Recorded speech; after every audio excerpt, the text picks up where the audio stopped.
지역 정치권 소식 전하는 주간 정치 순서입니다. 대구 취수원 다변화 사업이 대구 경북의 최대 관심사로 다시 떠올랐습니다. 대구시가 지난 17일 해평 취수장을 공동 이용하기로 한 구미시와의 취수원 협정을 공식 파기하고 안동댐 취수를 추진하면서인데요. 구미는 대구시의 일방적인 협정 파기라며 반발하고 있는 상황이고 안동에서도 행여 상수원 지정으로 인한 규제 지역이 확대되지 않을까 일부 걱정하는 분위기인데요. 해당 지역 정치권에서도 비슷한 우려의 시각들이 나오고 있습니다. 취수원 다변화 협정 해지 대상이 된 구미시.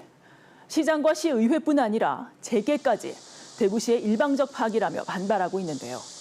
협정에 따라 구미시가 지원받기로 한 상생기금, 공항 배후단지 등의 인센티브도 물거품이 되기 때문입니다.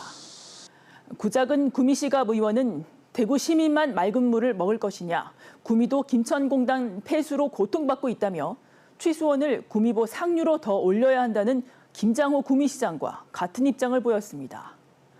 해평을 지역구로 둔 구미시을 김영식 의원 역시 물을 안 주겠다는 것이 아니라 구미 시민들도 깨끗한 물을 먹자는 것이라고 밝혔습니다.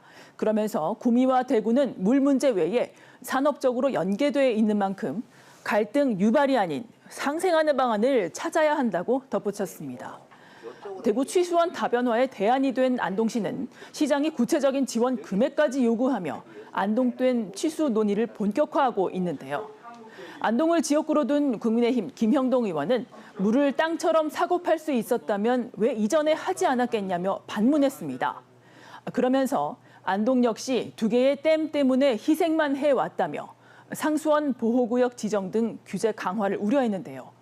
이마댐은 매년 탁수가 생기고 안동댐은 석포 재련소로 인한 중금속 오염이 심각한데 이에 대한 관리, 정비 방안 없이 취수원 문제를 먼저 논의하는 건 어폐라고 했습니다. 김 의원의 입장을 주목해야 하는 이유는 안동을 지역구로 둔 국회의원이면서 국회 환경노동위원회 소속이기 때문입니다.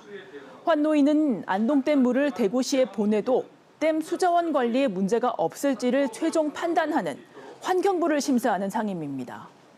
가뜩이나 안동댐 중금속 퇴적물 문제가 계속 제기돼 온 상황, 하루 60만 톤의 댐물을 추가로 대구에 직통 공급할 경우 하류 지역 수량과 수질에 더 문제가 생기지 않을까 하는 우려 나올 수밖에 없는데요. 원점 회귀한 대구 취수원 다변화 사업이 넘어야 할 첫 번째 관문이 될 것으로 보입니다. 다음 소식입니다.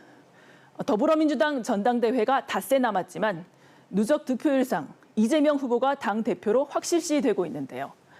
대표 험지, 대구와 경북민주당이 새 수장 선출 뒤 공동 행보에 나선 가운데 이재명의 민주당에 대한 적극적인 대응이 필요하다는 목소리가 나옵니다.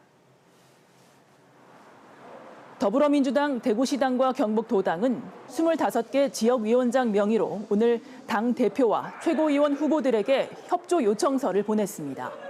요청서에는 새 지도부에 TK 특위를 신설하고 위원장은 당 대표가 직접 맡을 것과 원외 활동을 지원할 지구당 부활, 대구 경북의 비례의석 의무 배정을 위한 선거제도 개혁 등의 요구사항이 담겼습니다. 시도당은 전당대회 전까지 각 후보들로부터 답신을 받고 선출된 지도부에 해당 사항을 지속적으로 요구할 계획입니다. 이재명 후보가 계속 저희들 대구와 경북에 메시지를 준 것은 전력직으로 해야 된다는 것에 대해서는 100% 공감해 주셨기 때문에 정말 기대를 많이 하고 있습니다. 최근 민주당은 당무위에서 시도당 위원장들과 지도부가 연석회의를 정기적으로 갖는 규정을 신설한 바 있습니다. 지방 분권에 대한 제1야당의 의지가 강화되는 것으로 풀이되는 가운데 특히 소외 지역인 대구 경북의 목소리를 담을 정책들이 어느 정도의 폭으로 담길지가 관심을 모으고 있습니다. 지금까지 주간 정치였습니다.